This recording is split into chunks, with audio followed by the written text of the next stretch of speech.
Well, good to see you again. Welcome back. We're taking a break from Ezra this week to think about harvest, because now is when we would normally have our harvest festival service in the church for the school, and of course we can't do that this year. So we're thinking about harvest in the medium of this video. And as we think about harvest, I want to tell you a little story. I remember years ago now, when I was about 7 or 8, I went on a trip with my family to London, and we went to Covent Gardens, and while we were there we saw a guy doing some magic on the side of the street, and there was a little crowd around him, and so we went over and kind of got into the front of the crowd, and he was just about to start this trick, and he said to me, I'm going to do a trick with 3 cards. There we are, 1, 2, 3.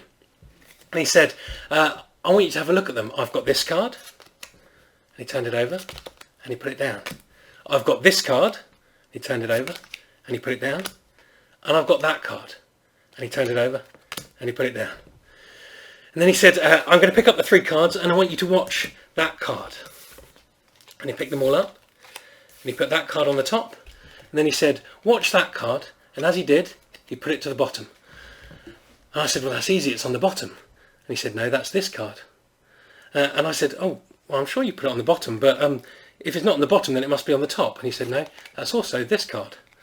And I said, well, hang on, that's confusing, but if it's not on the top or on the bottom, it must be in the middle. And he said, no, that's also this card. I said, well, that's cheating. You're using 3 of this card. And he said, no, that card has been on the bottom all along.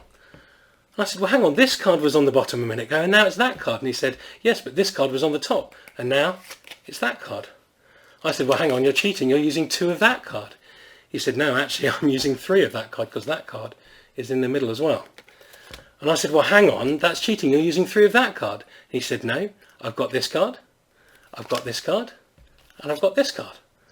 And I said, well, you're using 3 of this card. And he said, well, you've got to remember that in this life, you will get a little bit of this, a little bit of that, and not much of the other. Now, we're celebrating harvest today, and as I remembered that trick with the 3 cards, harvest has never made more sense to me. You see, without realising it, so often that's what we're like.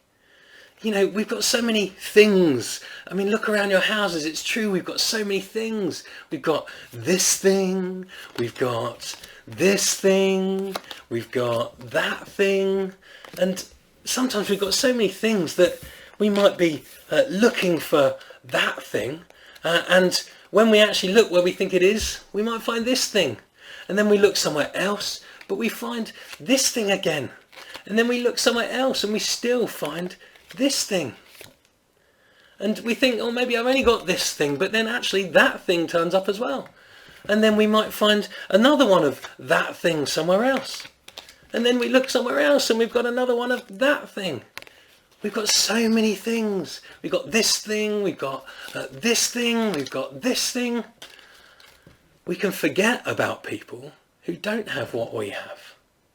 You see, we think about this thing, we think about that thing, but we don't think much about others. And that's what we're looking at this harvest. Something that Jesus said when he told the story of the Good Samaritan. You know the story of the Good Samaritan, when the Jewish guy gets attacked and robbed and beaten up on a journey, and he's left for dead on the side of the road.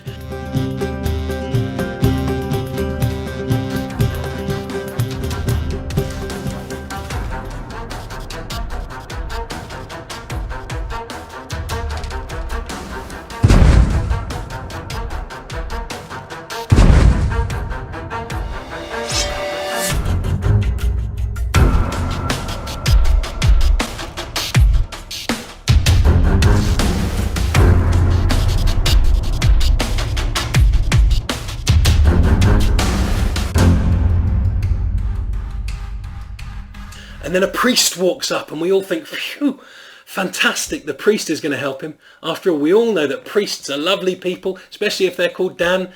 No, I'm only joking. But the priest just walks on by.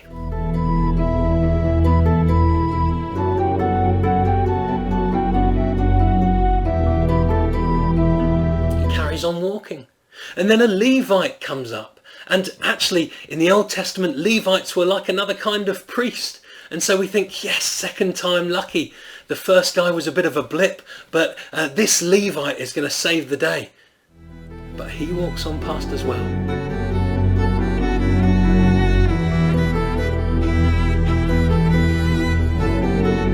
And then a Samaritan comes up and our hearts sink because the Samaritans were meant to hate the Jews and vice versa.